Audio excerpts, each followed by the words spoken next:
Driving in the E-Class 2012 E350 Bluetec. It's my own car. It's got 45,000 K, and we're giving you a accurate fuel economy test.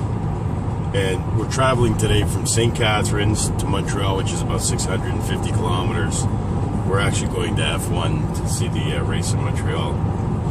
It's almost 4 o'clock in the morning. It's a perfect day to do this in. It's 19.5 degrees outside. There's very little wind today, and there's definitely no traffic. We're just driving through Toronto. We put 60 liters in the car. We filled it up.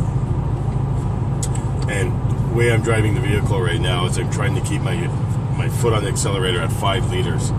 So of course when I'm going up a hill I'm losing some speed, and when I'm going down a hill I'm gaining speed. And that's probably the best you're ever going to get out of one of these E-classes. If you look at the dashboard right now, you're going to see that zoom it into the dashboard there. You're going to see that the mileage is still increasing. It's 1449.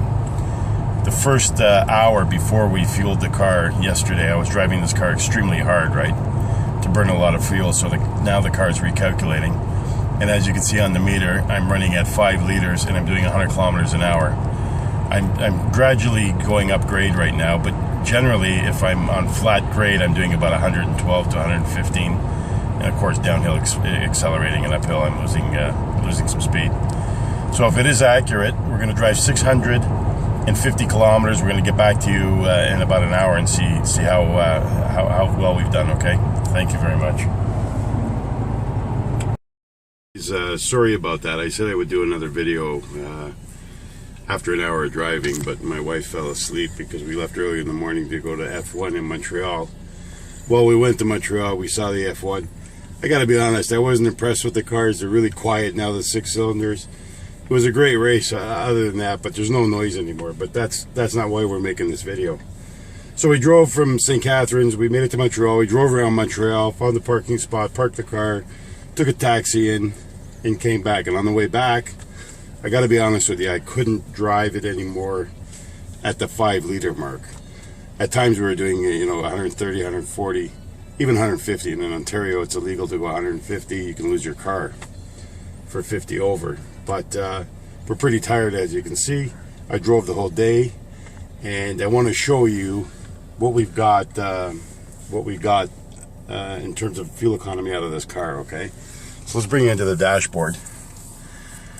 And I don't know if you can see that, but you should be able to see that. And what you see right now is that I drove 1,278 kilometers in 12.9 hours, and I burned 5.5 liters of fuel, and my average speed was 106.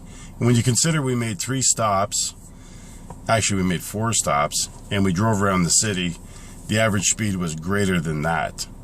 Because it was also calculated driving at 40 kilometers an hour in traffic, right? And sometimes we were stopped in traffic. So I got to be honest, I'm very, very, very impressed with this E-Class. We've had it since 2012, and there's great power in this car, by the way. It's 210 horsepower and 400 pounds of torque, and the torque is what really gives you the power to launch the car, even on the highway from 100 up, or from 0 to 100. It's quite impressive. It's so impressive that I've got 2 mil left on my rears, and my front tires are brand new, so I got to pick up a new set of rears tomorrow. But we are definitely keeping this car, and I want to go out and get a GL 2014, 2015, and then we'll do another video on the diesels. But we'll never go back to a gas car again. And I'm just really impressed with the performance of this car. So if you're looking to buy a car like this, this is the one to buy. I think it even outdoes a Jetta diesel. Now, I've got friends who've got Jettas, and I've never seen a rating at 5.5 on an average speed of 106. They're usually generally a little bit higher, but who knows, right? But this is what we did today, and it's proven the computer doesn't lie, and we're back home now, and I'm ready to go to bed. Anyway, you guys have a good day, and we'll see you again. Thanks.